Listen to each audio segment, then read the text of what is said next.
coba kita sambung di ruang lainnya. Baik, bismillahirrahmanirrahim. Assalamualaikum warahmatullahi wabarakatuh. Selamat pagi. Selamat pagi. Dan salam sejahtera untuk kita semua tentunya. Yang sama-sama kita hormati, yang terhormat Ustadz Muhammad Kurnia LC MAG. Yang kami hormati Bapak Reza Adriantika Suntara SPD MPD. Dan yang nanti akan bergabung bersama kita di tengah acara Ustadz Yuda Abdurrahman Esos, yang nantinya juga akan menjadi narasumber pada kegiatan hari ini. Kemudian yang kami hormati Bapak Ibu tim pelaksana, fasilitator dan panitia kegiatan pendidikan karakter Universitas Bangka Belitung tahun 2024. Alhamdulillah, puji dan syukur kita panjatkan kehadirat Allah Subhanahu wa taala atas limpahan nikmat, rahmat serta karunia-Nya, sehingga kita semua yang ada di sini hadir untuk mengikuti kegiatan pendidikan karakter Universitas Bangka Belitung untuk angkatan 2023 tahun 2024. Tentunya di lingkungan Majelis Lubabul Huda Parit Lalang yang tentunya sudah kita kenal, yaitu punya Ustadz Muhammad Kurnia. Baik, pertama-tama kami juga mengucapkan terima kasih kepada Bapak Ibu dosen pengampu, dosen pendamping, tim pelaksana, dan tentunya yang selalu kami banggakan mahasiswa-mahasiswi Universitas Bangka Belitung yang hari ini sebagai peserta pendikar dari Prodi Agribisnis dan Ilmu Kelautan. Baik, semangat semuanya. Semangat. Baik, untuk memulai acara hari ini untuk dapat keberkahan, marilah kita buka dengan bersama melafazkan basmalah. Bismillahirrahmanirrahim. Selanjutnya, untuk menambah rasa nasionalisme kita sebagai bangsa Indonesia, marilah kita menyanyikan lagu kebangsaan Indonesia Raya dan Mars Universitas Bangka Belitung. Kami mohon semuanya untuk berdiri.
Berprestasi berwawasan lingkungan.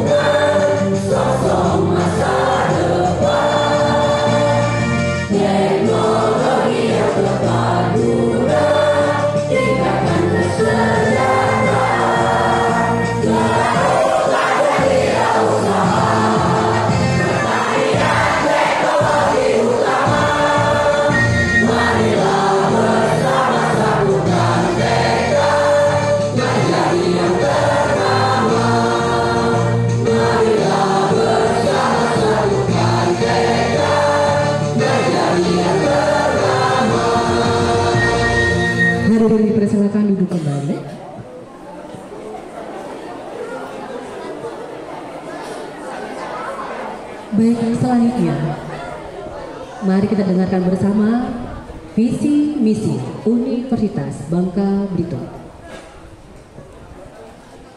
Visi dan misi Universitas Bangka Belitung. Visi Universitas Bangka Belitung.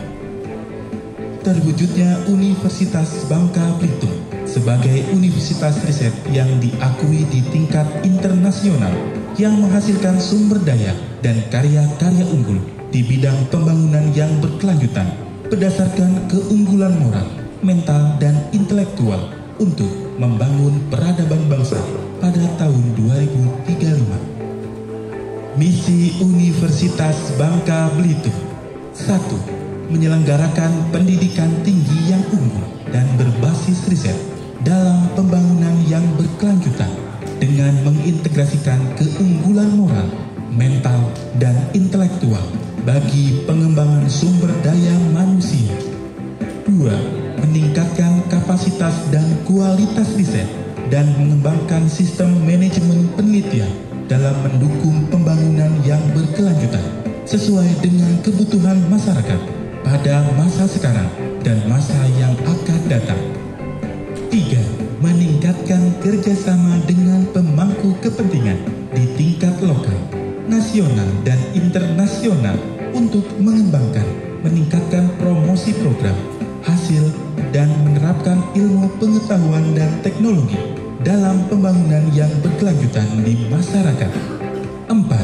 Memperkuat tata kelola, akuntabilitas, dan pencitraan publik dengan mengembangkan keperanatan manajemen sumber daya, menciptakan dan memelihara iklim yang mendukung prestasi riset.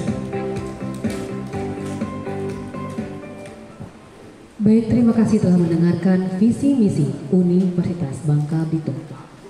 Selanjutnya, hadirin sekalian, untuk menambah keberkahan hari ini, mari kita dengarkan bersama pembacaan doa yang akan dipimpin oleh Ustadz Muhammad Kurnia LCMAT. Kepada Bapak kami persilakan.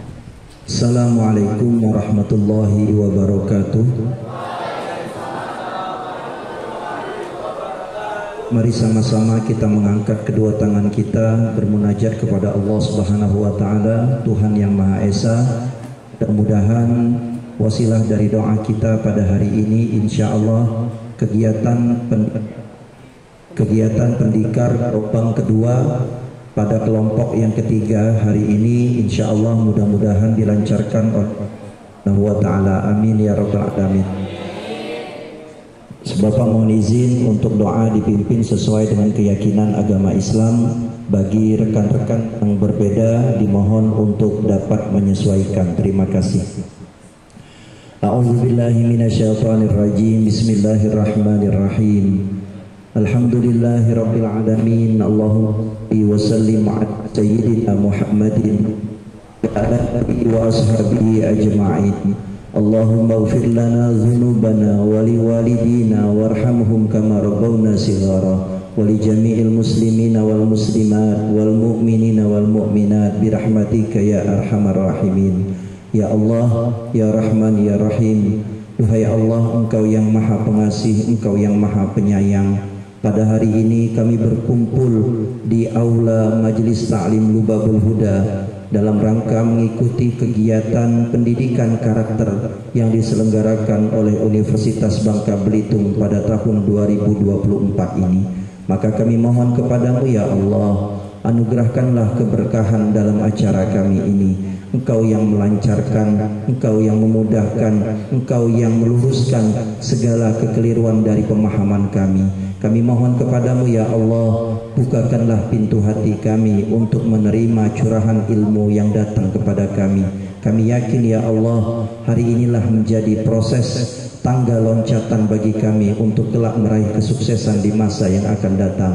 Ya Allah, ya Tuhan kami, Anugerahkanlah kepada kami ilmu yang bermanfaat, kemudian semangat belajar yang tinggi, dan kami berharap kepadamu ya Allah, jadikanlah kami anak-anak yang senantiasa berbakti kepada agama, kepada orang tua, kepada nusa dan bangsa, kepada alma mater kami tercinta, Universitas Bangka Belitung. Allahumma ja'al ijtima'ana hadza ijtima'an marhuman mubaraka wa tafarruqana min ba'dihi tafarruqan ma'suma. Rabbana atina fid dunya hasanah wa fil akhirati hasanah wa qina adzaban nar. Wa sallallahu ala sayyidina Muhammadin nabil ummi wa ala alihi wa sahbihi baraka wa sallam.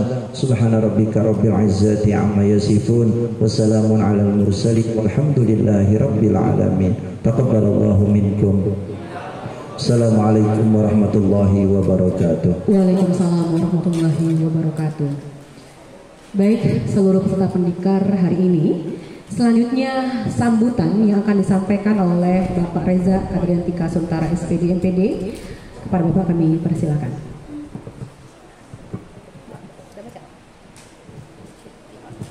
Bismillahirrahmanirrahim. Assalamualaikum warahmatullahi wabarakatuh.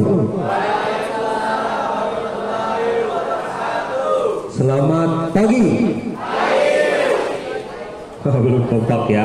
Kalau selamat pagi jawabannya selamat pagi. Apa luar biasa ya. Selamat pagi. Oke, terima kasih. Tepuk tangan dulu untuk kita semua. Yang kami hormati Pak Ustadz Muhammad Kurnia LCMAG, dosen pendidikan agama Islam, sekaligus juga tuan rumah daripada Majelis Lubabul Huda. Yang kami hormati dan kami ucapkan selamat datang kepada Ustadz Yuda Abdurrahman yang telah hadir dan bersamai kita di dalam kegiatan pendikar. Kita berikan tepuk tangan. Yang kami hormati tim pendikar dari BAKK Universitas Bangka Belitung.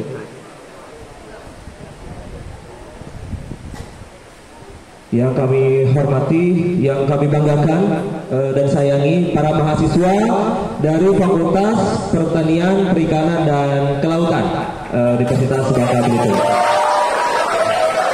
Saya lihat walaupun cuaca mendung diiringi hujan ya, mudah-mudahan berkah bagi kita, tapi semangat teman-teman hadir di sini sangat luar biasa.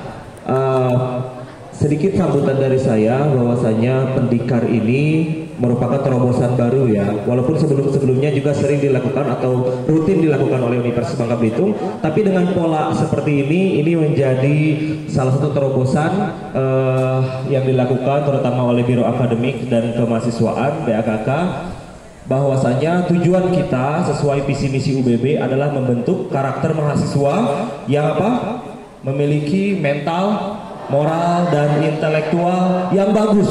Untuk apa? Supaya kita bisa membangun peradaban yang betul-betul dicita-citakan. Hal ini menjadi salah satu bukti bahwa Universitas Bangka Belitung serius di dalam membentuk karakter mahasiswa. Jadi bukan saja teman-teman dibina secara intelektual, secara akademis, namun juga secara karakter kita melakukan itu. Diintegrasikan melalui MKWU, mata kuliah wajib universitas yang ada di UBB, melalui pendidikan agama, pendidikan kewarganegaraan, Pancasila, juga bahasa Indonesia ya. Ini menjadi salah satu keseriusan UBB untuk melakukan itu. Teman-teman, bahwa pendikar ini sifatnya adalah wajib, keharusan, bukan saja karena ini menjadi syarat bagi teman-teman untuk nanti yudisium, namun juga menjadi salah satu bekal bagi teman-teman untuk kedepannya membina karakter. Ya, walaupun kita selenggarakan 1 hari, namun dengan materi-materi yang telah dipersiapkan, dengan narasumber yang telah hadir, ini kita upayakan bisa menjadi katalis ya, menjadi katalis untuk pembangunan karakter mahasiswa ke depannya. Di dalam kegiatan pendikar ini saya jelaskan bahwa di pagi hari kita akan melaksanakan kegiatan pematerian. Nanti siang hari kita ada outbound. Sudah bawa bajunya? Bawa baju ganti ya. Nah ini nanti outbound ini kan ada 5 kelas ya. kelompoknya kita tidak akan pecah lagi. Jadi setiap kelas lah yang akan bertanding, ya. Jadi setiap kelas harus solid, kemudian juga kerjasamanya harus dibangun, ya. Kemudian nanti akan ada juaranya. Juaranya cuma 3, dapat hadiah cuma 3 ya. Kami sudah siapkan juga hadiahnya. Makanya semuanya harus siap-siap. Ya, kenapa kita selenggarakan outbound? Karena salah satu komponen dalam karakter itu yang utama di era sekarang, era 4.0 ya, atau bahkan orang sebut revolusi industri masuk kepada 5.0. Salah satu komponen utamanya adalah kerjasama atau kolaboratif skill. Ya, kolaboratif skill itu yang penting. Kalau orang zaman dulu barangkali dengan individual skill dia bisa maju berkembang, tapi zaman sekarang tidak ada. Ya, teman-teman bisa lihat contohnya Gojek. Gojek itu tidak sendirian dia, ya. Dia hanya membuat platform saja, yang bekerja siapa? Masyarakat, ya kan? Itulah salah satu bukti bahwa kolaborasi antara dunia industri dengan masyarakat, antara satu orang dengan orang yang lainnya bisa menghasilkan dampak yang luar biasa. Ya, jadi itulah salah satu landasan kenapa kita melaksanakan pendikar. Kami harapkan teman-teman bisa mengikuti pendikar ini nanti sampai sore dengan antusias, semangat, dan bila ada yang memang nanti di tengah perjalanan merasa sakit ataupun juga tidak enak badan, jangan bersembunyi atau sampaikan, ya, sampaikan saja. Tapi jangan juga pura sakit, ya, jangan pura-pura sakit. Oke, baiklah itu saja dari saya. Saya rasa cukup. Terima kasih. Assalamualaikum warahmatullahi wabarakatuh. Waalaikumsalam warahmatullahi wabarakatuh. Baik, terima kasih Pak Reza atas sambutannya dan juga arahannya untuk kegiatan pendikar pada gelombang kedua, khususnya untuk di lingkungan mahasiswa FPPB jurusan Agribisnis dan Ilmu Kelautan. Baik, kita langsung saja untuk menerima materi yang pertama yang akan disampaikan oleh Ustadz Yuda Abdurrahman SOS selaku pimpinan Ma'had Tanwir dengan materinya yang berjudul Moderasi Agama. Dan kami juga akan berikan kepada mahasiswa untuk interaktif, aktif untuk bertanya langsung kepada ahlinya. Baik, kepada Bapak kami persilakan. Assalamualaikum warahmatullahi wabarakatuh. Alhamdulillahilladzi arsala rasulahu bil huda wa dinil haqqi liyudhhirahu 'ala dini kullih walau karihal kafirun walau karihal musyrikun wa ja'alahu syahidan wa mubasysyiran wa nadhira wa da'iyan ila Allah bi idnihi wa sirajan munira wa ja'ala fihi uswatun hasanatun liman kana yarjullaha wal yawmal akhir wa dzakarallaha katsiran. أشهد أن لا إله إلا الله فاتر الأرض والسماوات وأشهد أن محمدا عبده ورسوله أشرف المخلوقات اللهم صل وسلم وبارك على سيدنا محمد وعلى آله وأصحابه أولي الفضائل والكرامات أما بعد فقد قال الله تعالى في كتابه الكريم بعد أعوذ بالله من الشيطان الرجيم يا أيها الذين آمنوا اتقوا الله ولتنظر نفس ما قدمت لغد واتقوا الله إن الله خبير بما تعملون وقال عليه الصلاة والسلام اتق الله حيثما كنت واتبع السيئة الحسنة تمحوها وخالق الناس بخلق حسن أو كما قال رسول الله صلى الله عليه وسلم اللهم إنا نسألك علما نافعا ورزقا طيبا وعملا متقبلا اللهم علمنا ما ينفعنا وانفعنا بما علمتنا وزدنا علما اللهم فقهنا في الدين وعلمنا التأويل رب اشرح لي صدري ويسر لي أمري واحلل عقدة من لساني يفقهوا قولي. Yang kami hormati dan kami cintai karena Allah Subhanahu wa taala, gurunda kita semua Al-Ustadz Muhammad Kurnia hafizahullah taala yang telah memfasilitasi kegiatan kita pada pagi hari ini di majelis beliau, Masya Allah. Juga kepada Sivitas Akademika dari Universitas Bangka Belitung serta kawan-kawan mahasiswa semua. Ini semester berapa ini kalau saya boleh tahu? Semester 2. Wah, Masya Allah ya. Alhamdulillah. Dari fakultas apa saja? Oh, campur ya berarti ya? Oh, enggak, satu fakultas. Fakultas Perikanan Pertanian. Oh, Masya Allah. Pak Rizwan bukan? Ya, Pak Rizwan ya. Masya Allah. Alhamdulillah. Saya terasa bernostalgia kembali, ya. Tawa sakurnya. Karena ini alma mater saya juga, adik-adik semua, masya Allah. Saya ini alumni Universitas Bangka Belitung, ya. Dulu saat masih lecek-leceknya UBB, ya, jalannya masih tanah liat. Kalau panas berdebu, kalau hujan lengket tanah liatnya, motor mobil nggak bisa jalan. Sekarang masya Allah luar biasa, penuh dengan berbagai fasilitas yang menunjang kawan-kawan semua untuk belajar, ya.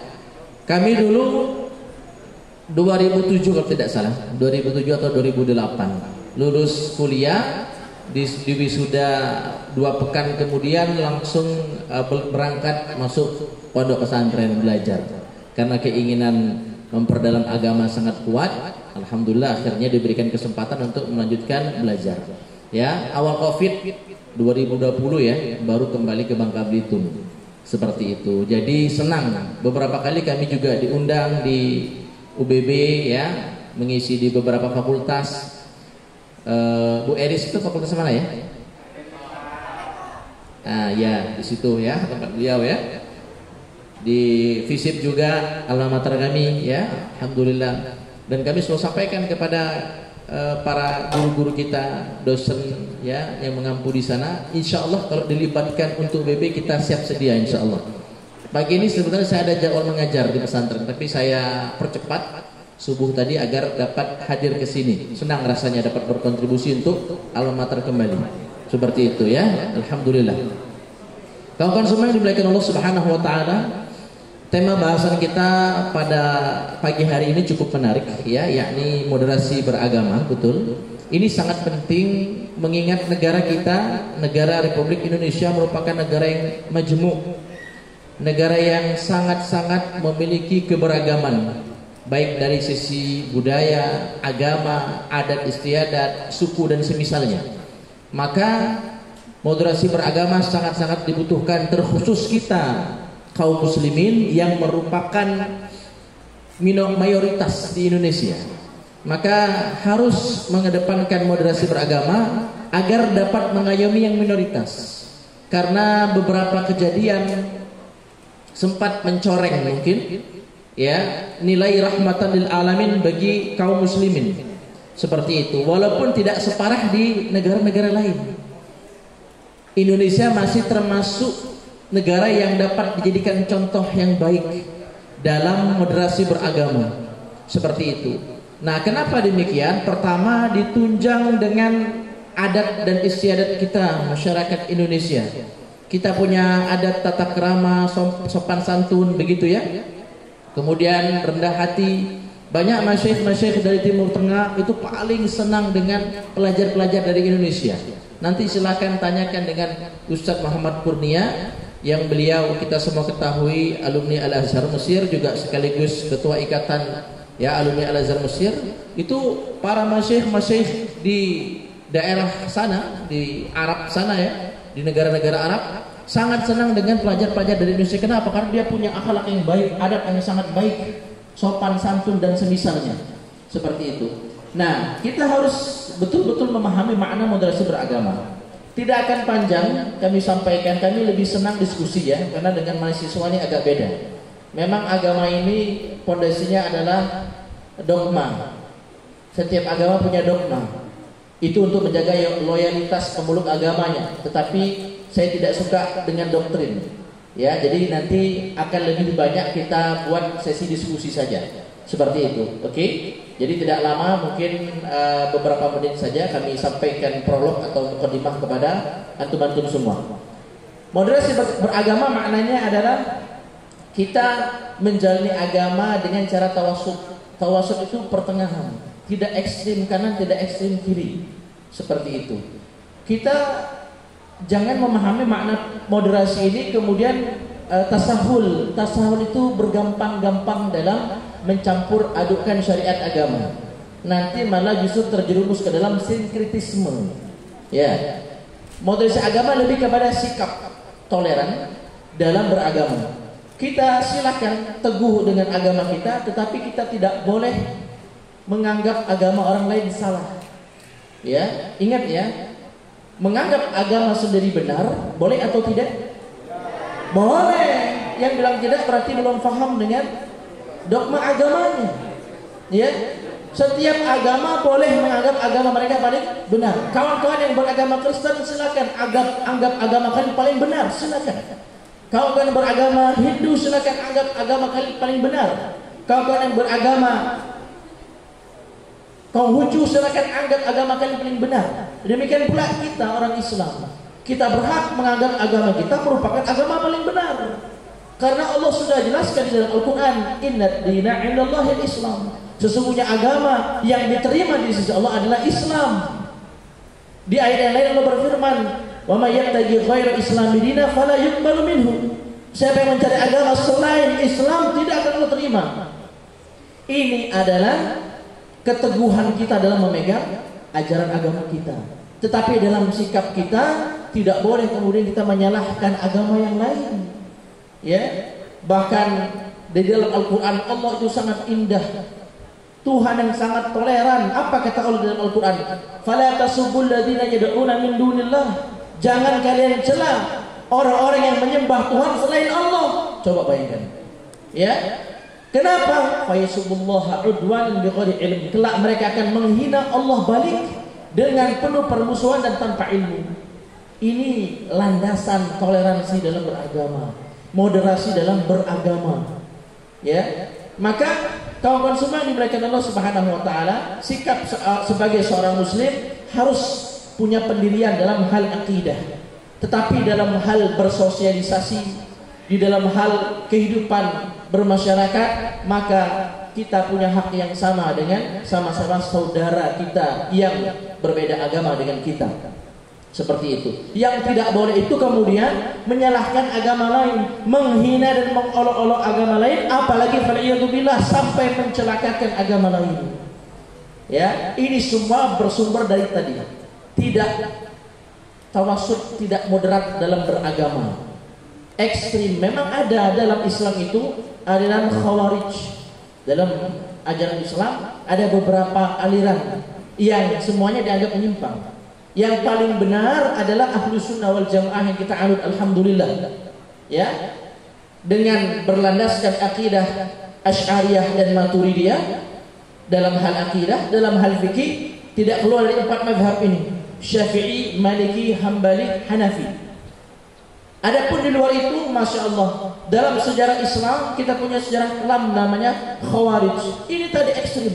Jangankan kepada orang di luar Islam, kepada sesama pemeluk Islam pun mereka tidak berkasih sayang, melanggar nilai-nilai rahmatan lil alamin.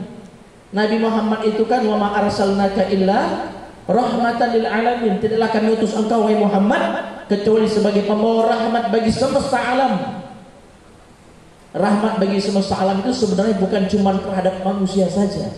Apakah sama agamanya atau beda, sama sukunya atau beda, tidak. Bahkan kepada sesama makhluk ciptaan Allah, kepada hewan sekalipun, ya, kepada tumbuh-tumbuhan sekalipun. Lihat konsep jihad dalam Islam. Tidak boleh merusak tempat ibadah, tidak boleh membunuh pemuka agama, tidak boleh menyakiti orang yang sudah angkat tangan, tidak boleh menyakiti tawanan, tidak boleh menyakiti perempuan dan anak-anak kecil, tidak boleh membakar tumbuh-tumbuhan. Coba bayangkan konsep jihad dalam Islam.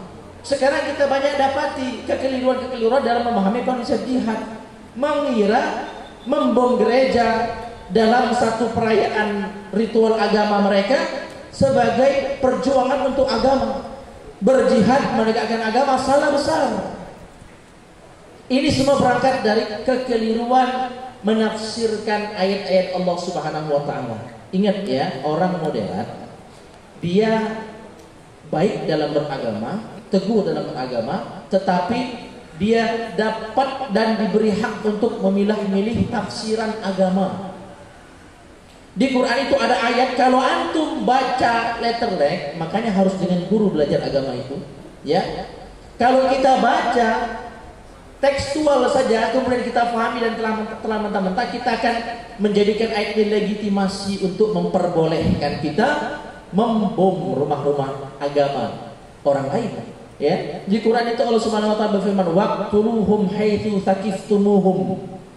Bunuhlah mereka, orang-orang kafir itu, orang-orang di luar Islam, di mana saja kalian jumpai mereka. Ya, wah ini ayatnya nih, gue banget nih.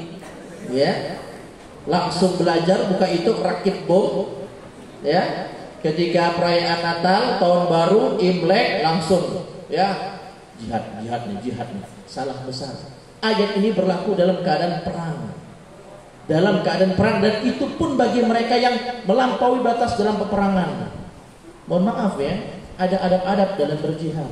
Kalau kita dapati sebagaimana orang-orang Zionis Israel laknatullah alaih, mereka termasuk orang-orang yang melampaui batas, membom anak kecil, membunuh perempuan. Itu bukan bagian dari membela atau mempertahankan diri, bukan bagian daripada defense, bukan, tapi genosida. Yang harus dituju adalah tentara-tentara Hamas, Brigadir Izzuddin Al-Qassam. Nah, mereka yang melampaui batas di dalam permusuhan, ya, melampaui batas, melanggar perjanjian-perjanjian damai seperti itu. Tetapi negara kita bukan Darul Harb, bukan negeri yang sedang berperang. Darul Aman negara kita Indonesia ini, negeri yang aman, tidak boleh merusak rumah ibadah orang lain, tidak boleh mengganggu kepercayaan orang lain, tidak boleh mengganggu ritual ibadah orang lain. Ya, Nabi Muhammad SAW itu bertetangga dengan orang Yahudi. Jangan antum kira di Madinah di masa Rasulullah itu orang Islam semua, tidak. Yahudi ada. Nasrani ada Nasrani. Bahkan Nabi memberi jaminan namanya zimmah. Nanti orang kafir yang berada dalam jaminan perlindungan kaum muslimin namanya kafir zimmi. Kafir ada 4. Nih, pahami semua ya. Yang nanti akan berbeda perlakuan hukumnya. Yang pertama ada kafir zimmi. Orang kafir atau non-Islam, ya, yang mereka tinggal di tengah-tengah kaum muslimin, tunduk dan patuh dengan peraturan kaum muslimin. Mereka membayar teks atau pajak, maka namanya kafir zimmi. Ini kafir yang satu ini haram ditumpahkan darahnya, haram dirampas hartanya, haram dijatuhkan kehormatannya, tidak boleh. Bahkan kita wajib melindungi mereka walaupun kita harus binasa. Islam. Yang kedua ada kafir mu'ahad, orang kafir yang mengikat perjanjian damai dengan orang Islam. Misal Indonesia negara Islam, misalnya Singapura ini negara kafir misalnya. Nah, mereka kemudian merasa lemah kekuatan mereka, kemudian agar tidak diserang oleh negara lain, maka mereka membuat perjanjian damai dengan Indonesia. Dengan tadi syarat mereka membayar jizyah, pajak. Namanya adalah kafir mu'ahad. Atau orang kafir yang negara kafir yang membuat perjanjian untuk tidak berperang dalam jangka waktu 10 tahun lebih. Namanya mu'ahad. Ahdun itu artinya perjanjian. Yang ketiga kafir musta'man. Orang kafir yang meminta perlindungan damai dengan kaum muslimin. Ya, tadi dibalik konsepnya. Singapura nih ya negara yang lemah militernya, maka minta perlindungan kepada Indonesia. Kalau mu'ahad tadi habis berperang, kalah, bikin perjanjian damai. Oke, kita tidak berperang selama 10 tahun atau lebih. Begitu. Yang terakhir kafir harbi. Orang kafir harbi ini orang kafir yang terang-terangan memerangi Islam, membunuhi kaum muslimin, melarang kaum muslimin beribadah sana di Israel sana. Itu kafir harbi, wallahi halal darahnya. Betul. Mereka melarang kita ibadah di Masjid Al-Aqsa. Mereka merampas tanah kaum muslimin di sana. Mereka membunuhi saudara-saudara kita yang tidak bersenjata. Kita semua lihat videonya. Jangankan kita negara Islam, negara-negara Eropa yang notabene bukan Islam mengecam, mengutuk, memboikot produk-produk mereka. Ya, tapi kalau di Indonesia statusnya adalah kafir dhimmi. Mereka saudara dalam kebangsaan. Tidak boleh kita ganggu mereka, tidak boleh kita usik mereka. Ya, paham ya ini semua? Jadi kafir ada 4. Kafir dhimmi, kafir mu'ahad, kafir musta'man, kafir harbi. Oke, tiga ini tidak boleh diganggu. Zimmi, mu'ahad, kemudian ya musta'man. Yang harbi karena dia terang-terangan memerangi kita, kita defense lawan diri kita. Ya, apa lindungi diri kita. Ustaz ini tadi nyebut kafir-kafir terus Ustaz. Kafir itu ini juga bagian daripada moderasi beragama ya, supaya antum tahu semua ya. Kafir itu adalah istilah dalam Islam ya, yang menunjukkan pada orang-orang yang berbeda keimanan dengan kita. Kafir itu bahasa paling lembut dalam Islam, cuman sering di stigma negatif ya. Benar ini, kafir itu kawan-kawan semua yang dimuliakan Allah Subhanahu wa taala ya, dari kata kafara yakfuru kufron ya. Maknanya kafir itu isim fa'il, fahuwa kafirun wa dzaka makfurun. Kafir artinya orang yang ingkar. Kita bahas dulu nih latar belakangnya. Orang yang ingkar terhadap apa? Terhadap keesaan Allah dan terhadap kenabian Nabi Muhammad sallallahu alaihi wasallam. Ya, disebut kafir maknanya. Makanya di Quran ada la in syakartum la azidannakum. Kalau kalian bersyukur terhadap nikmatku, aku akan tambahkan nikmat tadi kepada kalian. Wala in kafartum, tapi kalau kalian kafir, maksudnya kufur, ingkar terhadap nikmatku, dak bersyukur. Dia beli kayak motor Vario nak Aerox, ya, dak bersyukur nah. Ya, dia beli handphone kayak Xiaomi nak iPhone. Nah, wala in kafartum, kalau kalian kufur terhadap nikmatku, maka azabku sangat pedih, kata Allah Subhanahu wa taala. Kemudian diserap ke dalam bahasa Inggris menjadi kafir, orang yang tertutup pemahamannya daripada konsep-konsep ketuhanan. Ya, kalau non muslim ini bahasa yang digunakan oleh negara kita. Nah, walaupun sebenarnya kalau secara definitif ya, non itu artinya tidak, muslim itu artinya Islam. Ya, muslim itu artinya selamat. Aslama yuslimu islaman. Orangnya disebut muslim, orang yang selamat. Begitu. Non muslim berarti tidak selamat. Ya, tapi karena dia sudah digunakan dalam kamus besar bahasa Indonesia, kita gunakan saja, tidak jadi masalah. Nah, itu ya. Maka tidak boleh kita menyakiti mereka. Wajib kita lindungi. Ya, kalau mereka sakit, jenguk. Ya, kalau mereka butuh bantuan, tolong. Ya, kata Nabi Muhammad SAW, man adza dzimmiyan faqad adzani. Siapa yang mengganggu kafir zimmi, orang kafir yang tinggal berbaur dengan kaum muslimin, hidup bertoleransi dengan kaum muslimin, dia telah mengganggu aku, kata Rasulullah. Aku yang akan menjadi lawannya di akhirat. Coba bayangkan perlindungan yang diberikan oleh Rasulullah SAW kepada kafir zimmi.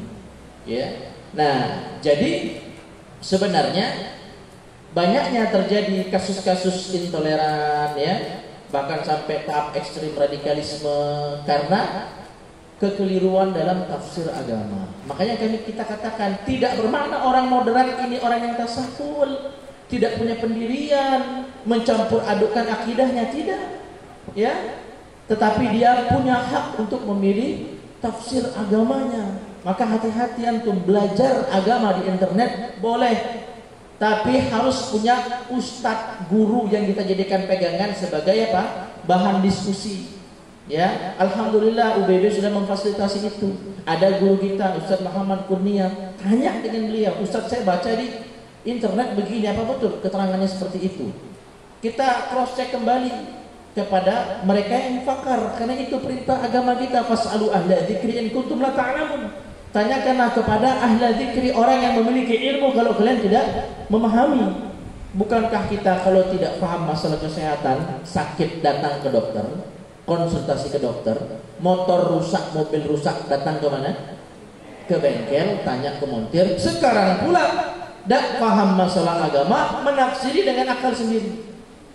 Ya, memahami dengan otak sendiri, tidak mau tanya ke ustaz, tidak mau hadir ke kajiannya. Akhirnya sesat. Bolun mudillun, sesat dan menyesatkan, kacau akhirnya cara dia beragama. Makanya kami katakan ya, pemilihan tafsir agama ini harus hati-hati. Ya, harus punya rujukan yang kredibel, jelas sangat keilmuannya, belajarnya di mana, alumni pesantren mana, alumni universitas mana, seperti itu. Ya.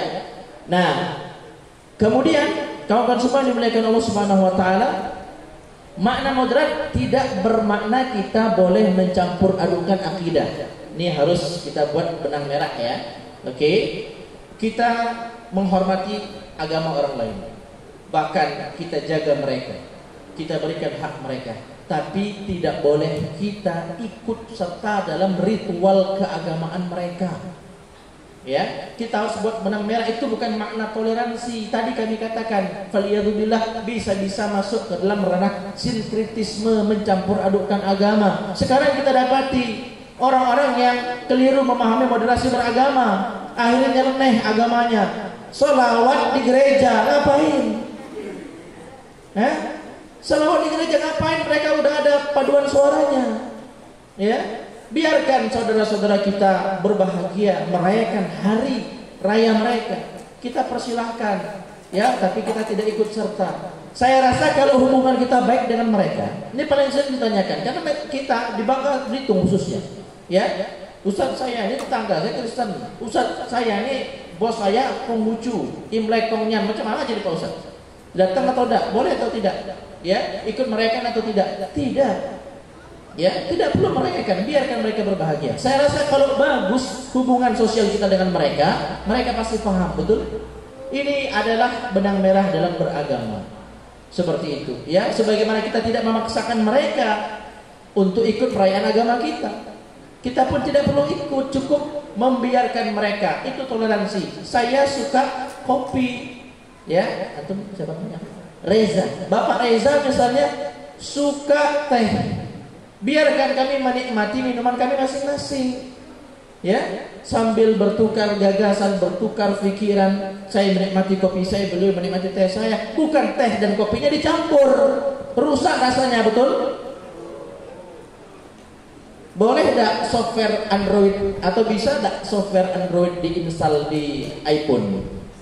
Gak bisa, atau sebaliknya bisa nggak? Ya, rusak itu dalam masalah dunia, apalagi dalam masalah beragama. Oke, sementara mungkin sampai di sini dulu supaya luas nanti sesi diskusi kita ya, sesi tanya jawab kita. Mudah-mudahan sudah menjadi penghantar, pembuka, muqaddimah, prolog ya untuk kita memahami konsep dalam moderasi beragama. Jadi bukan mencampur adukan agama, tidak sama sekali ya, tetapi tidak juga apa?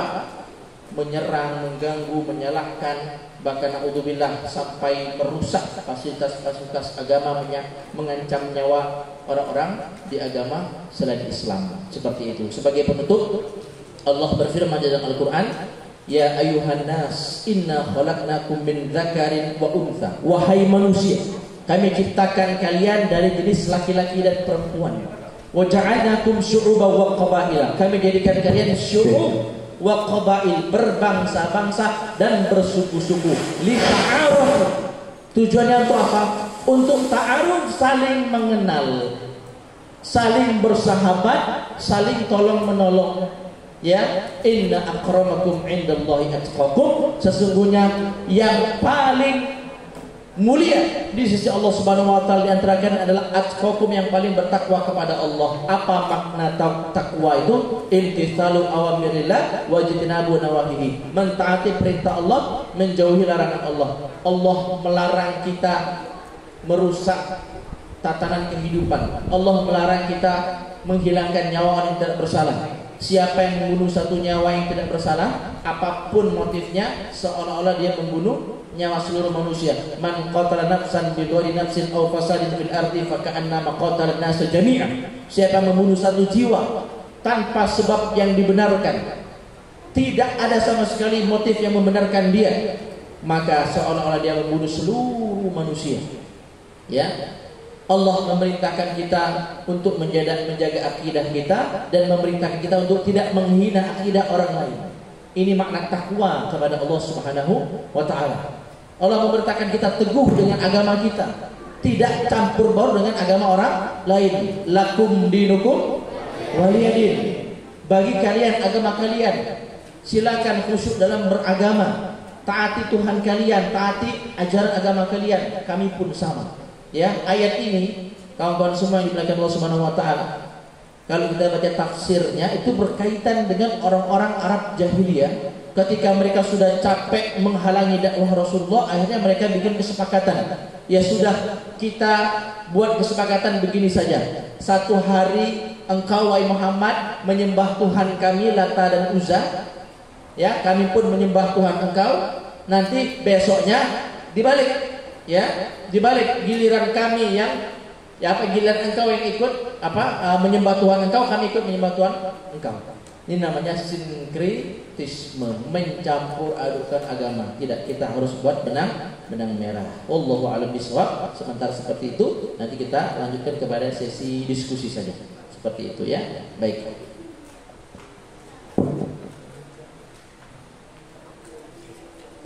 Jackson.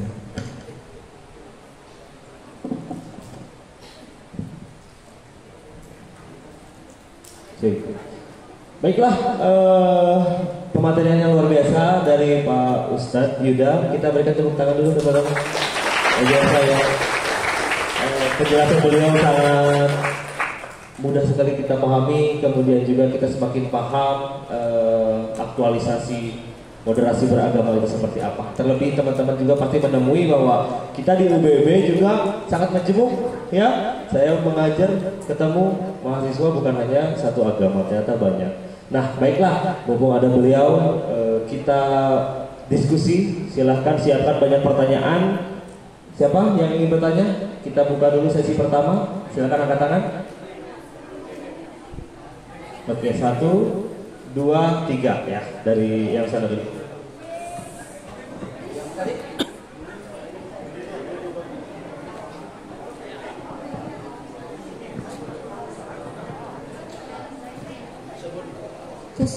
Sebutkan nama, asal, tidak usah nomor handphone. Assalamualaikum warahmatullahi wabarakatuh. Izin Bapak, izin kawan-kawan semua. Perkenalkan, nama saya Keila Hairunisa, bisa dipanggil Keila. Saya dari jurusan Ilmu Kelautan, Fakultas Pertanian Perikanan dan Kelautan. Izin Bapak, saya ingin bertanya mengenai bagaimana pendapat Bapak mengenai politisasi agama dan penggunaan isu keagamaan untuk kepentingan politik yang bisa kita katakan itu dapat menjadi pemantik api, Pak, bagi kita untuk terjadinya ekstremisasi dalam beragama atau hilangnya modernisasi dalam beragama. Termasuk menurut saya termasuk kami para mahasiswa yang saat ini kan sedang habis pemilu gitu, nanti terpecah jadi beberapa kubu karena ada politisasi beragama. Mungkin itu saja yang dapat saya sampaikan. Mohon jawabannya Pak. Terima kasih. Wassalamualaikum warahmatullahi wabarakatuh. Waalaikumsalam warahmatullahi wabarakatuh.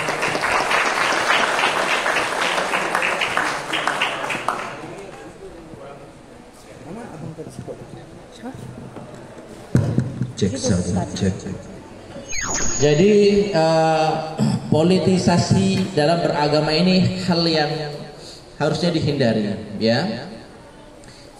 Kenapa demikian? Karena pertama tadi ya akan merusak kesakralan suatu agama. Tetapi harus bisa juga kita bedakan, ya. Termasuk tadi dalam masalah politik identitas. Ini juga pandangan yang menurut kami sekali lagi ya harus kita luruskan. Kenapa? Karena setiap orang pasti punya identitas, ya. Setiap orang pasti punya kesamaan common sense. Oh, saya pilih orang ini, apakah di tingkat legislatif atau yudikatif dan semisalnya. Saya pilih orang ini karena mungkin kesamaan berlatar belakang kesamaan suku, itu identitas. Saya pilih orang ini karena latar belakang kesamaan agama, itu juga identitas. Oke. Saya pilih orang ini mungkin karena punya alma mater yang sama, betul tidak? Itu juga identitas.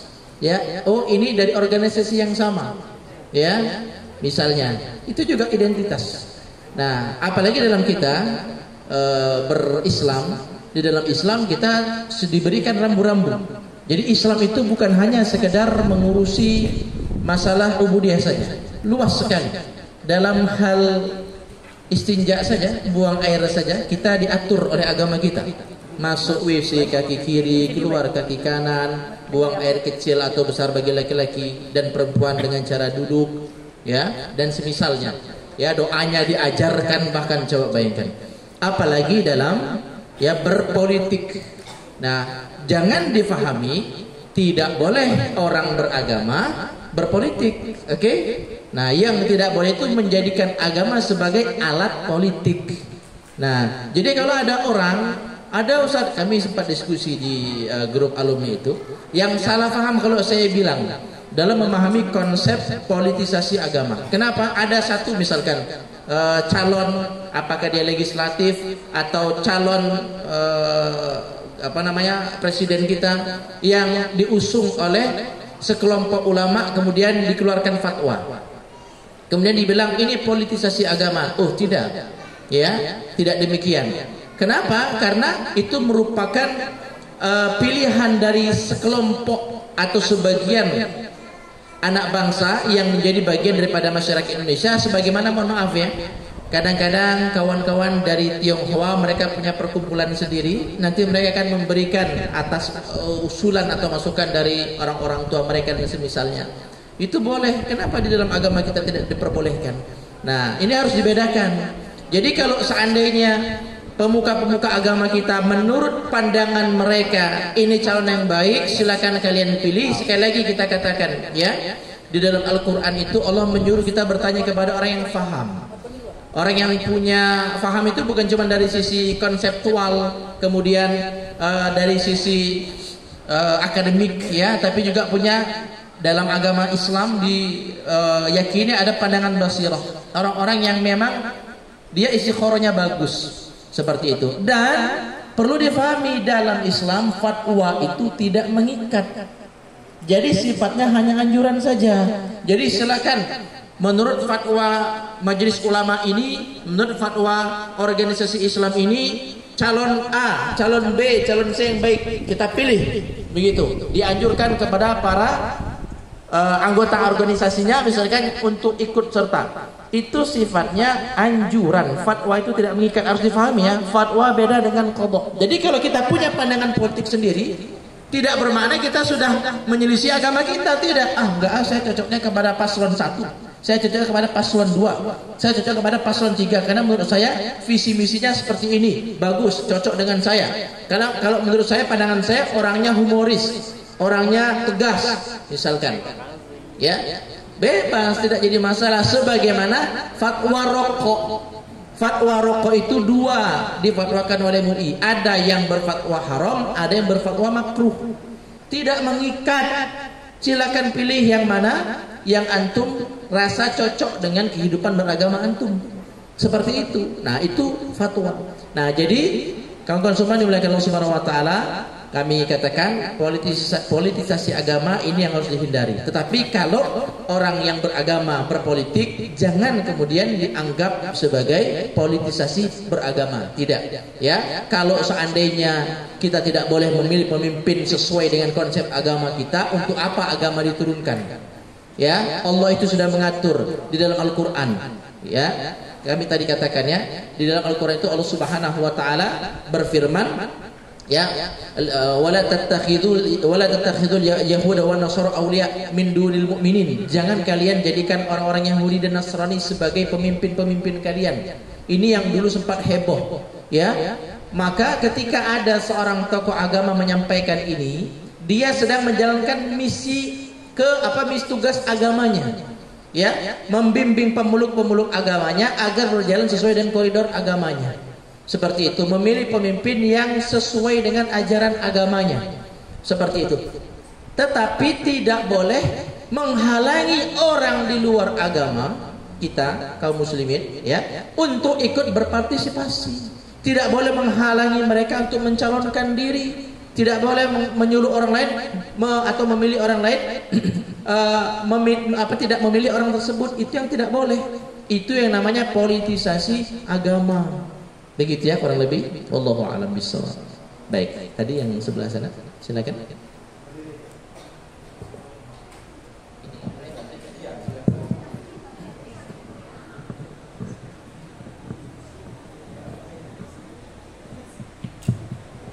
Assalamualaikum warahmatullahi wabarakatuh. Sebelumnya terima kasih atas kesempatan yang telah diberikan. Perkenalkan, saya Aisyah Rahma Utami dari kelas 2B Prodi Agribisnis. Izin Ustaz, saya ingin bertanya, membahas mengenai moderasi beragama atau tawasud. Bagaimana pandangan Islam dan bagaimana hukum dalam Islam apabila kita sebagai seorang muslim mengucapkan selamat atas hari besar agama lain yang notabene negara kita merupakan negara ketuhanan yang tidak hanya terdiri dari satu agama. Terima kasih.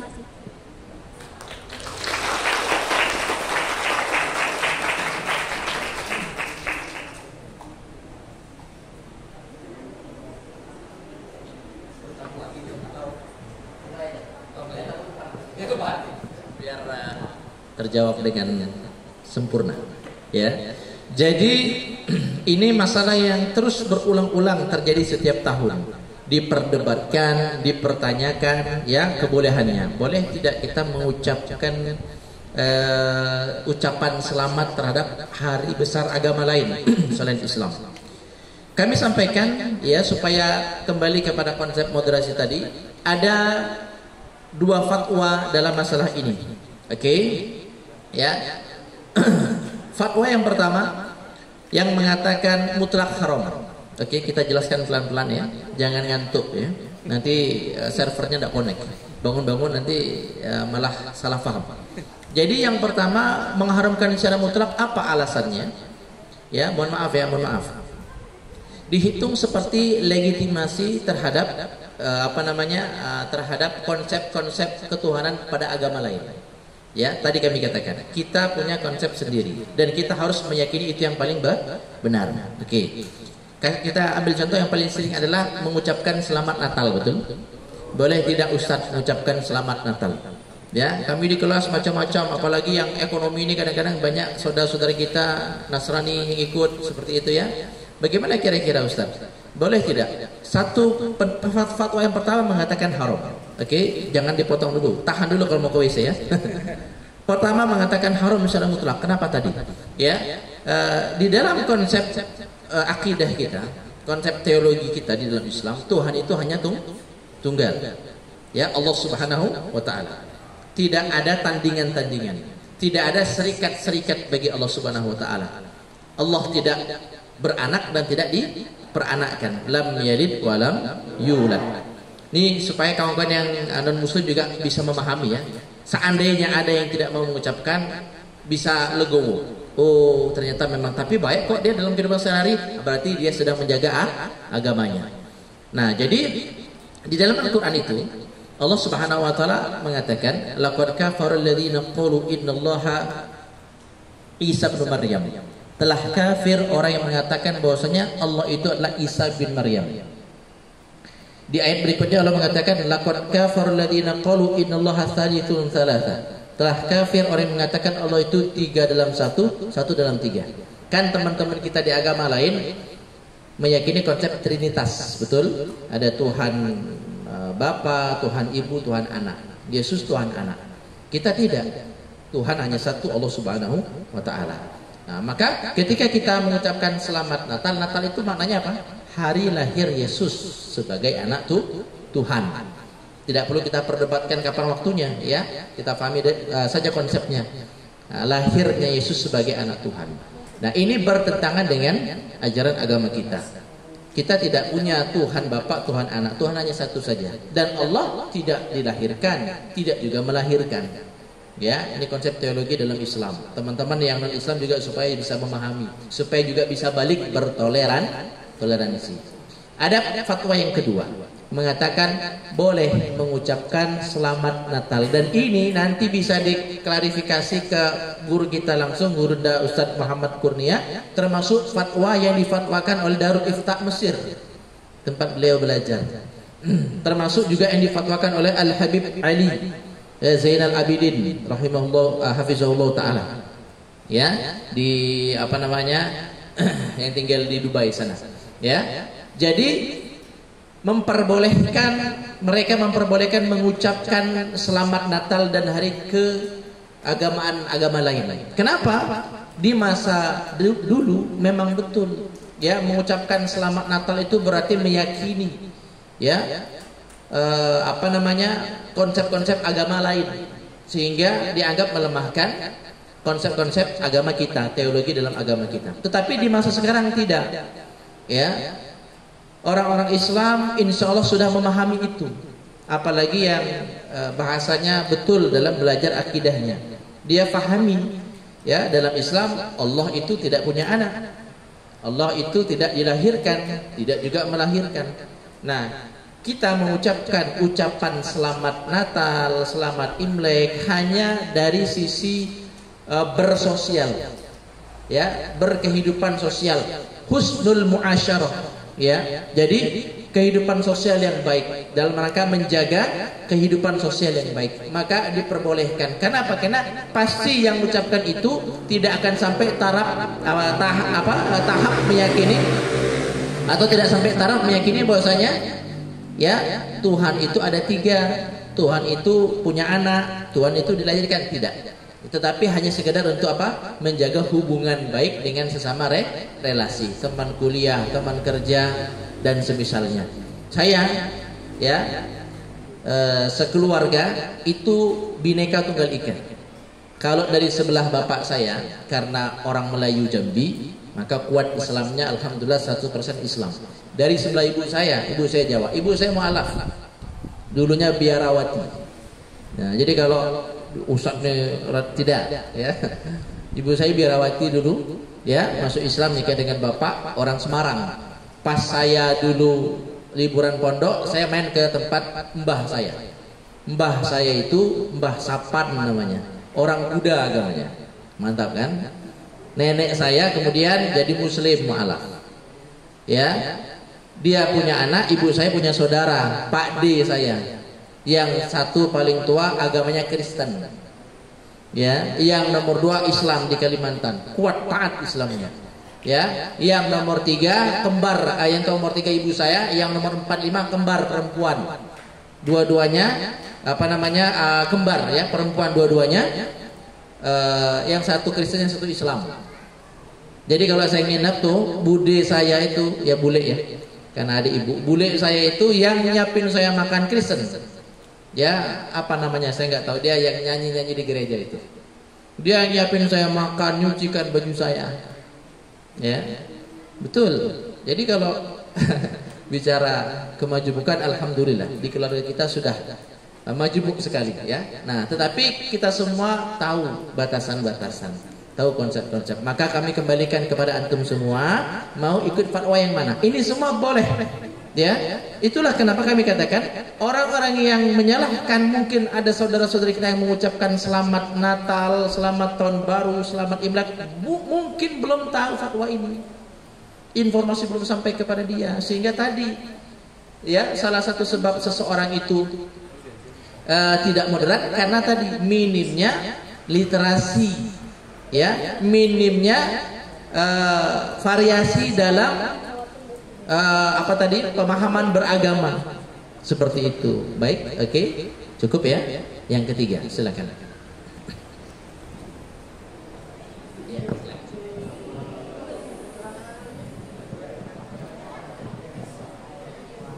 Baik. Assalamualaikum warahmatullahi wabarakatuh. Perkenalkan, nama saya Renaldi. Saya berasal dari kelas 2B Prodi Agribisnis. Izin bertanya Pak Ustadz, kenapa ya Islam ini kan banyak aliran? Contohnya ada aliran Syiah, ada aliran Sunni dan lain-lain. Selain itu banyak juga mazhab-mazhab seperti mazhab Hanafi, mazhab Syafi'i. Apa kira-kira Pak Ustadz yang melatar belakangi hal tersebut? Terima kasih.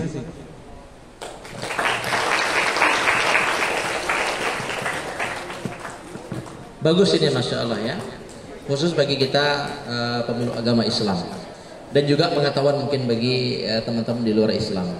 Jadi ada beberapa aliran-aliran dalam Islam, dan itu pun sama sebenarnya di agama lain pun ada ya. Ada Kristen Protestan gitu ya, ada Katolik, ada Kristen Koptik dan misalnya. Ya Yahudi pun sama ya. Kalau ada Yahudi ortodok itu Yahudi asliyin ya. Kemudian macam-macam ya. Islam juga sama. Nah, ini kenapa ada sebab dalam fikih juga sama tadi sempat disinggung. Ada Syafi'i, Maliki, Hanafi, Hambali yang kita tahu cuma 4. Yang diamalkan juga cuma 4. Sebenarnya banyak sekali. Ya. Madhab fikih. Madhab itu artinya man dhahaba ilaihi. Orang yang berpendapat terhadap suatu masalah, terhadap suatu persoalan hukum dalam Islam. Kita semua ketahui sumber rujukan hukum dalam Islam itu adalah Al-Quran, hadis, qiyas, ijma'. Ini yang disepakati 4. Yang lainnya mukhtalaf, diperselisihkan. Kita bahas yang 4 saja biar tidak terlalu membingungkan. Nah, Al-Quran dan hadis dia bahan mentah, perlu diolah ya supaya menjadi produk hukum. Yang mengolahnya siapa? Orang yang memiliki piranti-piranti hukum. Bukan kita orang awam, bukan anak-anak pertanian, bukan anak-anak teknik ya. Sebagaimana kami tidak boleh ngutak-ngatik mesin karena tidak punya backgroundnya, tidak punya basicnya. Saya ustadz sok-sokan buka bengkel, tidak punya sejarah belajar di tempat mesin otomotif dan semisalnya. Yang ada meledak ya, rusak tambah parah motor orang, mobil orang. Demikian pula dalam beragama. Ya, dalam beragama kita tadi kembali kepada firman Allah Subhanahu wa taala, "Fas'alu ahla dzikri in kuntum la ta'lamun." Tanyakan kepada orang yang mengetahui ilmunya kalau kalian tidak mengetahui suatu persoalan.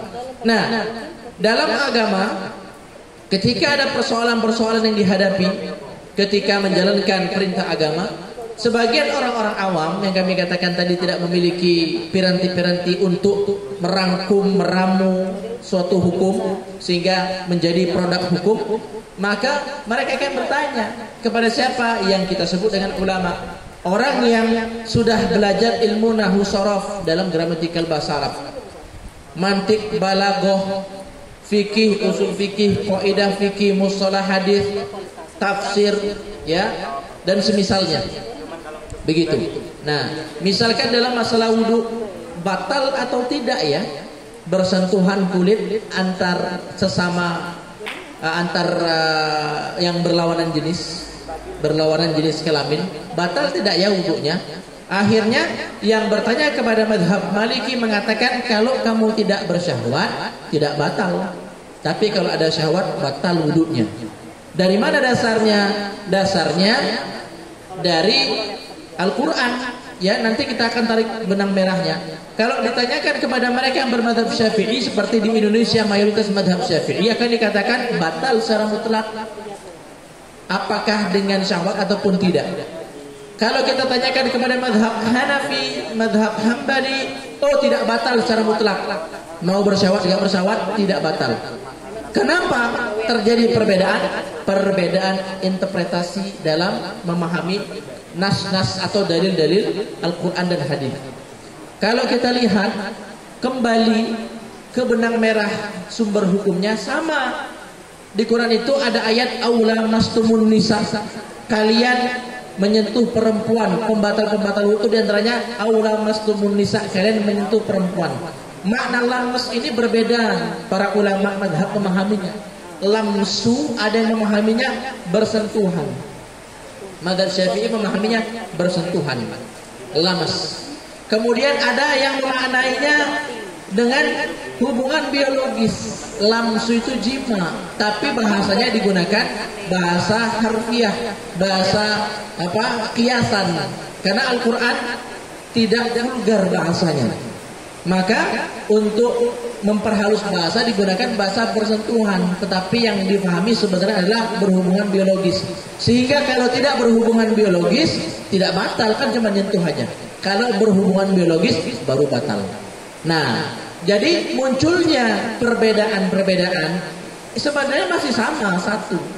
Ya, yang penting dalam hal usul dalam agama itu adalah usul, ada furu'. Usul itu masalah-masalah pokok dalam Islam. Furu' itu masalah-masalah cabang. Nah, fikih yang tadi kaitannya ada mazhab Syafi'i, Maliki, Hambali, Hanafi, itu masalah furu', cabang dalam beragama. Yang penting sholatnya masih 5 kali sehari.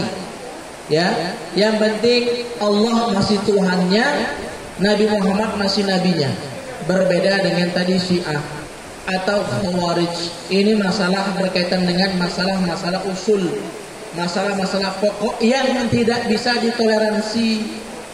Ya, tidak bisa ditoleransi perbedaan yang ditemui di dalamnya, nggak bisa ditoleransi.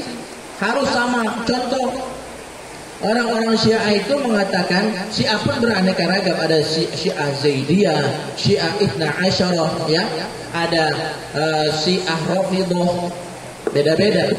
Jadi menurut orang-orang Syiah Rafidhah itu, mereka menganggap Al-Quran itu kurang, nawaqis, kurang, bukan 30 juz, 40 juz, 10 juznya dibawa Imam Mahdi kelak ketika dia datang di akhir zaman. Kemudian ada yang sampai mengatakan, ya, Syiah Rafidhah itu mengatakan Tuhan itu salah memberi wahyu, harusnya kepada Ali bukan kepada Nabi Muhammad SAW. Nah, hal-hal seperti ini sifatnya usul, tidak bisa ditoleransi. Seolah-olah Allah itu salah, padahal Allah itu dia harus munazzahun an kulli naqsin. Kita sucikan dari setiap kekurangan. Allah itu tidak tidur, tidak la ya'khudhuhu sinatu wala naum. Allah tidak lupa, tidak pula tidur. Ya, tidak mungkin Allah salah. Nah, seperti itu kurang lebih. Jadi munculnya berbagai macam aliran sebenarnya ini hanya dari sisi pemahaman, interpretasi agama saja.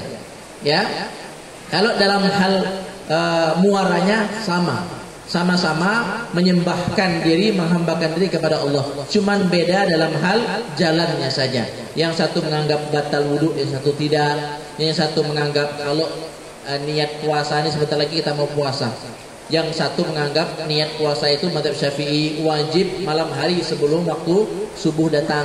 Tapi kalau mazhab Hanafi boleh di siang hari. Jadi kalau antum malam-malam lupa niat, ingatnya jam 8 pagi. Oh, belum niat puasa nih. Boleh berniat asal belum sampai waktu zuhur. Dihukumi seperti puasa sunnah. Yang satu wajib niat setiap malam mazhab Syafi'i, yang satu niat sekali boleh untuk 1 bulan mazhab ya Maliki, tapi sama-sama puasa, hanya beda kaifiat, tata caranya saja, maksudnya sama, begitu. Wallahu a'lam bishawab. Ada lagi, silakan. Sesi berikutnya silakan. Mau memberi masukan juga boleh ya. Ini diskusi ya.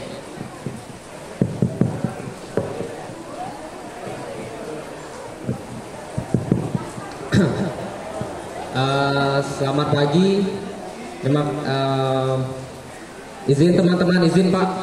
Jadi perkenalkan saya Stephen dari jurusan Ilmu Kelautan tahun 2023. Terima kasih waktunya sudah memberikan saya kesempatan untuk bertanya.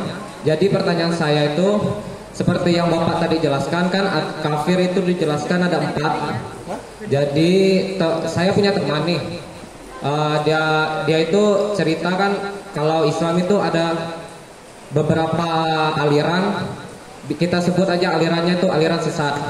Jadi kalau aliran sesat itu termasuk dalam kafir atau tidak, Pak? Bisa dijelaskan beserta hukumnya juga. Terima kasih.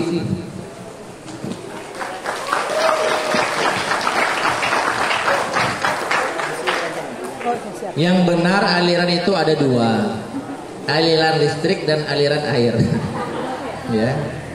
Jadi kalau sesat, ingat tidak boleh ya bermudah-mudah mengkafirkan orang. Ini perkara yang berat, ya, tidak boleh. Ya, jadi masalah hukum takfir ini ulama sangat berhati-hati. Tapi kalau masalah sesat, ya, sesat itu dia menyimpang dari konsep agama. Nah, ditanyakan kalau sesat ini dia masuk neraka atau tidak, begitu ya? Apa tadi? Gimana tadi? Sesat itu masuk neraka atau tidak ya? Kafir, kalau sesat kafir atau tidak? Tidak. Ya, kalau sesat tidak kita hukumi kafir. Ya, tidak kita hukumi kafir. Ya, sesat itu hanya perlu dibina saja. Ya, misal mohon maaf ya, ada dulu aliran namanya Lemkari atau Jemaah Islamiyah. Nah, ini dianggap sesat ya. Kenapa? Ya, karena atau Ahmadiyah misalnya menganggap ada nabi lain selain Nabi Muhammad, yakni Mirza Ghulam Ahmad. Tapi mereka masih mengakui Tuhannya Allah. Ya. Saya pernah sholat di masjid mereka sholat Jumat waktu saya di Bogor. Sholat Jumatnya sama kurang lebih. Nah, cuman tadi keyakinan-keyakinan yang keliru keluar dari konsep Islam yang benar, ini kita sebut sesat, tapi tidak boleh kita kafirkan. Beda. Ya. Kalau dia dibina kembali sesuai dengan konsep-konsep yang baku, ingat ya, kita punya konsep-konsep baku dalam beragama. Ya, maka sudah tidak sesat, sudah berjalan di atas manhaj yang lurus. Itulah kenapa kita kemudian membuat kanalisasi, ya, dan ini mayoritas muslim seluruh dunia, bahwa yang dianggap sebagai Islam yang moderat sesuai dengan apa yang diamalkan oleh Nabi dan para sahabat adalah Ahlus Sunnah wal Jamaah. Ya, nah Ahlus Sunnah wal Jamaah itu kata para ulama dikerucutkan ya di dalam hal teologi atau dalam hal akidah, berakidahkan Asy'ariyah, Maturidiyah dan Hanabilah atau Athariyah. Di dalam hal yuridiksi ya, dalam agama fikih maksudnya begitu, dalam syariat Syafi'i, Maliki, Hanafi, Hambali. Nah, seperti itu. Tetapi orang-orang yang kafir ya, sesat juga belum tentu masuk neraka. Belum tentu masuk neraka karena bisa jadi Allah ampuni dia. Orang-orang yang meninggalkan sholat karena malas, bukan karena mengingkari kewajiban sholat. Maka di Quran itu Allah mengatakan ya, mohon maaf ya, di dalam hadis itu Allah mengatakan iyyasha'allahu kalau Allah berkehendak Allah bisa azab dia, tapi wa iyyasha'allahu kalau Allah berkehendak yughfar lahu, Allah bisa mengampuni dia. Kama qala Rasulullah sallallahu alaihi wasallam. Tergantung kepada kebijakan daripada Allah Subhanahu wa taala. Ya, ini orang dia sholat masa masuk surga. Kita mau menggugat keputusan Allah. Allah hakim yang maha bijaksana. Mungkin Allah punya pertimbangan lain, seperti kisah yang masyhur. Perempuan-perempuan yang di zaman Bani Israel berstatus sebagai pelacur. Ya, hanya gara-gara memberi minum anjing yang kehausan. Dengan effort dan keikhlasan. Effortnya apa? Dia masuk ke sumur, dia ambil pakai sepatu kulitnya, dia gigit, kemudian dia naik lagi, diberikan ke anjing tadi. Allah ridho, masuk surga dia. Padahal mohon maaf, zina dosa besar, betul? Maka tidak boleh underestimate terhadap orang yang mungkin belum taat dalam beragama. Tidak boleh underestimate bahkan dengan orang yang di luar agama kita Islam. Karena bisa jadi kalau Allah beri mereka hidayah lebih baik daripada kita keislamannya, akhlaknya, ibadahnya. Tidak boleh.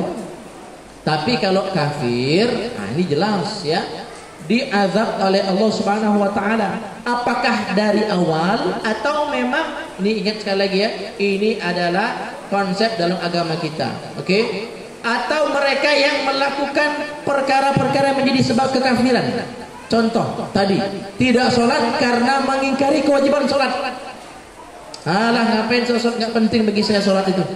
Ya, sholat tunggak-tunggit hidup gini-gini aja, nggak penting bagi saya sholat itu. Jadi kamu tidak meyakini kewajiban sholat? Tidak. Ini orang dia mendeklarasikan dirinya sudah keluar dari Islam atau tidak, langsung auto murtad. Jadi dalam agama itu ada perkara namanya al-ma'lum minad din bid darurah. Perkara yang sudah disepakati konsepnya, tidak boleh ada perbedaan sama sekali. Dia sudah baku, tidak bisa diganggu-gugat. Contoh, hukum berjilbab bagi perempuan adalah wajib. Ya. Maka ketika ada perempuan yang tidak berjilbab, kita perinci hukumnya. Kalau dia belum berjilbab mungkin karena macam-macam ya. Saya ini Ustaz panas kuat di Bangka ini panas berjilbab misalkan ya. Atau kenapa belum berjilbab di tempat kerja belum mengizinkan Pak Ustadz, tidak mengizinkan pakai jilbab, tapi saya kalau di luar kerja pakai jilbab. Maka orang kita tanya, tapi kamu masih meyakini kewajiban jilbab? Masih Pak Ustadz. Maka tidak bisa kita hukumi kafir, hanya fasik. Fasik itu udah lumayan gelar yang buruk ya, lakop yang buruk. Tapi kalau dia tidak perlulah pakai jilbab, yang penting hatinya baik. Jilbab itu nggak wajib, yang wajib itu menjilbabi hati misalnya ya. Hati itu bukan dijilbabi, dibuka ya. Karena kalau jilbab itu artinya penutup, hijab, penutup. Khatamallahu ala qulubihim wa ala sam'ihim wa ala absarihim falyaghfir. Allah menutup hati-hati mereka ya, telinga mereka, pandangan mereka. Yang dijilbabi itu kepala, mau baik ataupun tidak akhlaknya wajib berjilbab. Jadi kalau dia mengingkari kewajiban jilbab langsung kafir ya, auto murtad. Ada orang yang kemudian mengatakan zina itu halal kok, hubungan biologis di luar nikah halal asal suka sama suka. Ada itu dokter yang tulis tesis tentang itu ya, akhirnya disidang oleh Majelis Ulama Indonesia gara-gara tadi salah mengutip ayat dan salah memahami ayat. Jadi di Quran itu ada dulu yang masih masa perbudakan ya. Sekarang kan nggak ada lagi perbudakan, tidak diberlakukan lagi. Jadi di Quran itu ada ayat, yaqad aflahal mu'minun, sungguh beruntung orang beriman. Alladzina hum fi sholatin khoshi'un, yang khusyuk di dalam salatnya. Walladzina hum anil lagwi mu'ridun, dan mereka meninggalkan perkara yang sia-sia.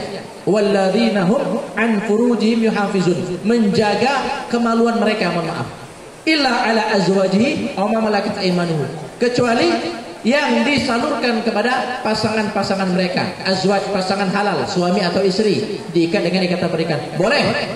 Au ma malakat aimanuhum, ma malakat aimanuhum ini difahami oleh dia milik pribadi. Jadi kalau orang pacaran tuh suka sama suka seperti barang milik pribadi, maka boleh digunakan untuk apapun katanya. Padahal au ma malakat aimanuhum ini maknanya adalah hamba sahaya. Di masa perbudakan masih diberlakukan. Sekarang nggak ada lagi perbudakan.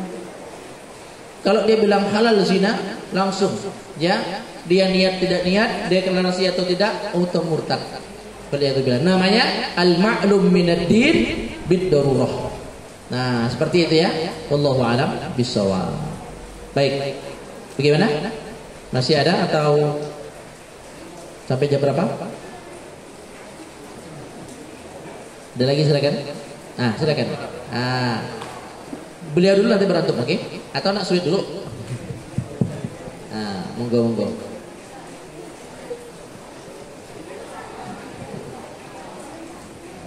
Baik, assalamualaikum warahmatullahi wabarakatuh. Waalaikumsalam warahmatullahi wabarakatuh. Izin Bapak, izin teman-teman semua. Yes. Saya Rifki Satya Krisna Yoga dari jurusan Ilmu Kelautan, Fakultas Pertanian, Perikanan dan Kelautan. Di sini saya ingin menanyakan mengenai seperti yang Bapak jelaskan tadi, kafir itu terbagi menjadi 4. Salah satu kafir yang halal untuk dibunuh yaitu kafir Harbi, di mana Harbi. Ya. Ketika mereka terang-terangan memerangi kaum muslimin. Nah, apabila pada saat perang yang terjadi, kita sebagai kaum muslimin mengebom nih, istilahnya mengebom salah satu wilayah kaum kafir Harbi tersebut. Namun di situ juga ada kaum muslimin yang menjadi korban. Apakah yang mengebom tersebut berdosa karena membunuh kaum muslimin itu merupakan dosa besar atau sebaliknya? Terima kasih Pak Ustaz. Baik. Jadi di dalam konsep jihad ya ada, inilah masya Allah ya, indahnya ya, ada pemberitahuan justru ya. Kita kalau tahu apa yang dilakukan oleh kawan-kawan kita di Palestina saja, khususnya di Gaza ya, Hamas atau sayap militernya Brigade Izzuddin Al-Qassam itu, mereka ketika mau melancarkan serangan roket, mereka memberikan pengumuman Ya, memberikan pengumuman kepada orang-orang Israel. Kadang-kadang kita bikin ini perang apa enggak nih? Ya, memberikan pengumuman. Kenapa? Supaya tadi orang-orang sivil, jangankan agama Islam, agama di luar Islam pun yang tidak terlibat dalam perang dapat diungsikan, dapat menyelamatkan diri sehingga kerusakan tidak fatal. Seperti itu. Nah, jadi kalau seandainya ada kejadian, maka itu termasuk perkara-perkara yang di luar kendali. Kita tidak bisa memilah-milih, apalagi seperti tadi ya, bom ya, selagi memang itu dijatuhkan atau serangan itu diberikan ke wilayah musuh, maka tidak jadi masalah. Bagaimana status mereka ini jika mereka tidak melawan, tidak ikut membela orang kafir yang memerangi kita, maka mereka masuk dalam kategori mati syahid. Jadi mati syahid itu orang yang mati di medan jihad. Apakah terbunuh oleh musuh? Misalkan kalau zaman dulu pakai panah, dipanah musuh, pakai pedang ditebas musuh, meninggal langsung ya on the spot begitu ya. Atau ya tidak sengaja kawan mana ya musuh pakai tameng, mental tamengnya kena kawan kaum muslimin, mati dia. Berarti mati gara-gara dipanah oleh kawannya. Maka kawannya ya tidak dihukumi dosa dan orang tadi dihitung mati syahid. Nah, karena di luar kan kendali, bukan niat, bukan sengaja, apalagi dalam kondisi perang. Nah, seperti itu ya. Wallahu a'lam bishawab. Terakhir tadi, kayaknya penasaran, ada yang mau ditanyakan? Assalamualaikum warahmatullahi wabarakatuh. Waalaikumsalam warahmatullahi wabarakatuh. Izin kawan-kawan, izin Pak Ustadz, saya ingin bertanya, bagaimana pandangan Ustadz atau pendapat Ustadz mengenai jamaah tabligh dalam konteks modernisasi Islam? Apakah perbuatan atau kegiatan yang dilakukan oleh jamaah tersebut itu benar? Dan apakah perbedaan kalau jamaah tabligh itu ada pada zaman para sahabat? Apakah itu perbedaannya dengan para jamaah tabligh zaman sekarang? Sekian, terima kasih. Ya. Jamaah tabligh itu harokah Islam, bukan aliran ya. Nah, harokah itu gerakan dakwah, gerakan Islam, sama seperti NU, Muhammadiyah itu bukan agama.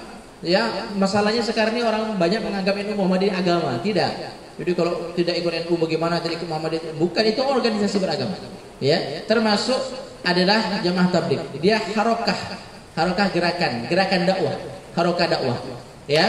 Nah, jadi jamaah tabligh ini kalau dari sisi akidah, ya mereka kebanyakan karena dari India, Pakistan, Bangladesh, Maturidiyah. Yang di Indonesia kebanyakan Asy'ariyah, sama seperti kita. Ya, di Mesir ada, ini gerakan yang mendunia.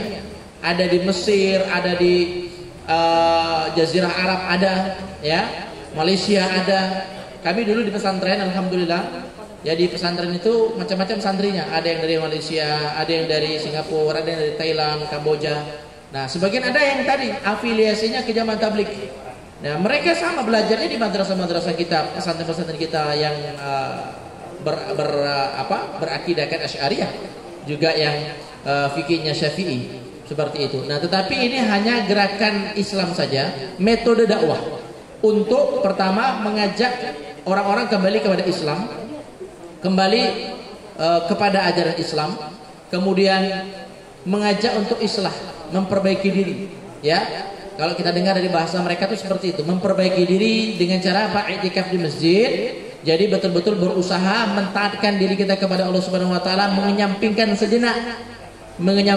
sejenak kesibukan-kesibukan dunia agar dapat fokus memaksimalkan ibadah kepada Allah. Mungkin baca Qur'annya bolong-bolong, mungkin sholat jemaahnya bolong-bolong, maka diajaklah untuk i'tikaf, namanya nginep di masjid, itu namanya i'tikaf. Itu terjadi di zaman Rasulullah, tidur di masjid. Tidur di masjid itu tidak dilarang. Nabi Muhammad SAW itu 10 malam terakhir Ramadan selalu istiqamah beriktikaf di masjid.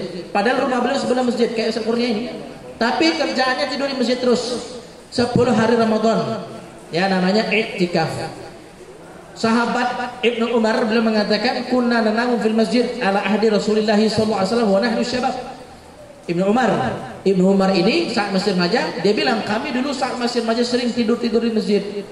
Ya, di zaman Nabi masih hidup.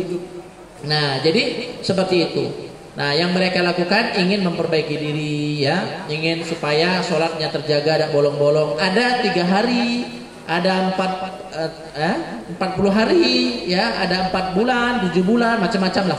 Itu metode saja, ya, manhaj saja. Tujuan kita sama seperti di pesantren, anak-anak di pesantren dikurung supaya apa? Biasa sholat berjemaah, biasa puasa, biasa baca Quran, ya. Jadi ketaatan itu harus dibangun habitnya. Kalau pengen istiqomah sholat, ya harus, ya, punya riyadhah namanya. Coba 40 hari berusaha tidak lepas sholat berjemaah, insya Allah nanti mudah. Nah, itu yang mereka lakukan. Nah, kemudian kalau dengan zaman Nabi apa ada perbedaan? Ya, mungkin perbedaan dalam 1-2 hal terkait dengan metode, ya. Zaman Nabi ada tidak mengirimkan jemaah untuk dakwah? Ada. Nabi mengutus beberapa sahabat ke Yaman untuk berdakwah mengajarkan agama, ke Bahrain untuk berdakwah mengajarkan agama. Nabi mengutus sahabat Mu'adz bin Jabal, ya, untuk dakwah. Nabi mengutus pasukan Usamah bin Zaid untuk ke daerah Cina. Hind itu Hind dan Sind, ya. Cina, India, Kyrgyzstan, Kazakhstan, yang muka-mukanya kayak Cina campur Eropa itu, ya. Nah, sekarang jadi Xinjiang, ya. Nah, itu ke sana, dikirim ke sana. Maka Islam sampai ke sana. Nah, jadi kalau seandainya tidak ada jemaah-jemaah yang bergerak, maka Islam tidak akan dibawa, ya, tidak akan tersampaikan. Padahal konsep kita adalah rahmatan lil alamin, rahmat untuk semesta alam. Bagaimana orang dapat merasakan rahmat Islam kalau tidak ada jemaah-jemaah atau pribadi-pribadi yang bergerak menyampaikan agama, mendakwakan agama. Adapun beberapa kekeliruan yang mungkin terjadi itu kasuistik saja, biasa. Dalam setiap organisasi ada, dalam setiap lembaga pasti ada. Tidak bisa kita pukul rata, tidak. Kadang-kadang ada ustaz kabarnya tuh meninggalkan anak bini tidak diberi makan, oknum saja. Yang kami kenal beberapa baik-baik. Mereka tuh kalau pengen misalnya mau berangkat, misalnya mau 20 hari misalnya atau 40 hari, nanti mereka nyiapkan bekal yang akan mereka bawa selama safar 40 hari itu. Misalkan butuh biaya 2 juta, mereka siapkan. Dan bekal yang mereka tinggalkan untuk keluarga di rumah. Jadi berapa keperluan untuk keluarga yang ditinggal sama keluarga? Oh, 2 juta ditinggalkan. Ada yang begitu. Ada juga, makanya kami bilang ini kasuistik, oknum saja. Begitu, ya. Wallahu a'lam bishawab. Bagaimana kalau rekomendasi saat ikut atau tidak? Silakan. Ya, kalau menurut kita ikut mereka kita bisa terjaga amalnya, kita bisa bertambah ilmunya, fadhol. Kalaupun tidak, Ustaz saya tidak sempat, Ustaz saya ini kuliah, ikut saja.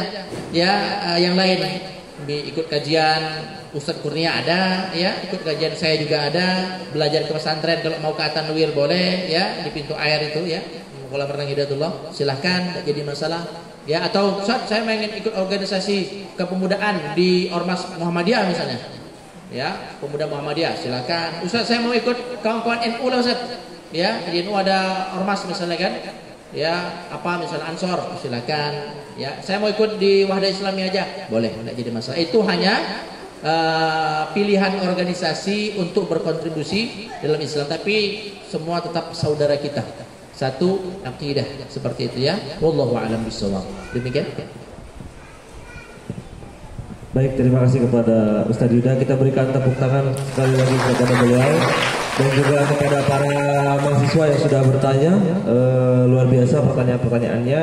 Mudah-mudahan apa yang telah kita pelajari dari beliau ini bisa kita implementasikan dalam kehidupan sehari-hari, dan utamanya kita bisa senantiasa menjaga keberagaman, baik itu dalam beragama maupun yang lainnya. Setelah ini saya kembalikan kepada MC. Barangkali setelah ini kita foto bersama terlebih dahulu.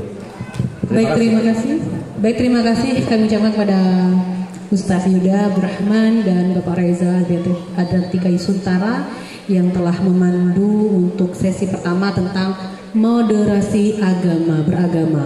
Baik, seperti permintaan dari Pak Reza, baiknya kita foto bersama terlebih dahulu. Tapi sebelum itu kami ingin menyampaikan sertifikat sebagai pemateri dalam kegiatan sesi ini. Dan kami mengundang Pak Ustadz Kurnia.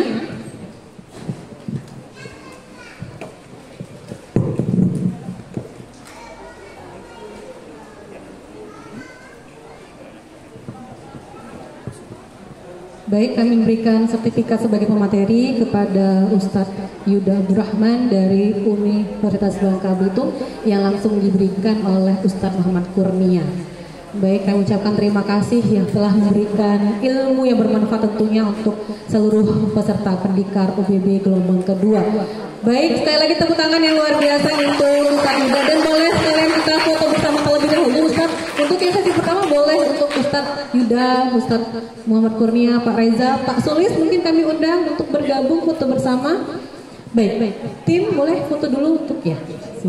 Dan mohon untuk peserta foto bersama berdiri. Berdiri? Oke. Jangan bengong ya. Iya. Langsung dulu lah nanti dulu. Baik. Untuk view-nya boleh Baik, Ustadz boleh bergabung bersama dengan mahasiswa. Boleh semuanya? Tim pelaksana boleh bergabung? Fasilitator kalau mau bergabung untuk foto bersama.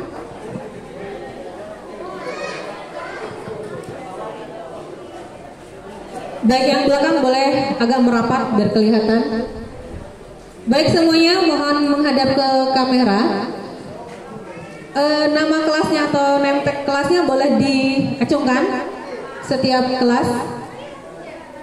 Boleh. Silakan yang belum kelihatan. Baik, sudah? Siap? Foto bersama 1, 2, 3.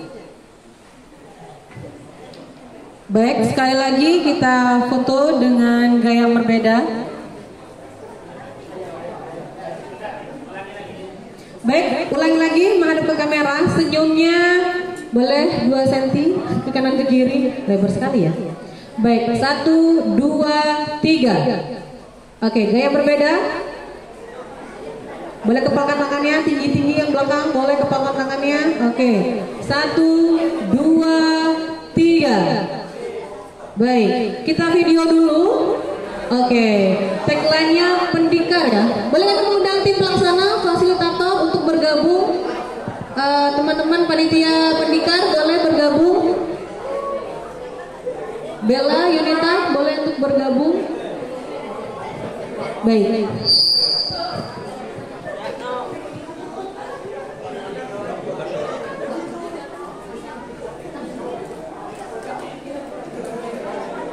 Karakter, mental, moral, dan intelektual ya. Saya bilang nanti pendikar, teman-teman jawab berkarakter, mental, moral, dan intelektual. Kita coba dulu ya. Pendikar. Mungkin pendikar UBB aja ya. Oke ya, sip ya.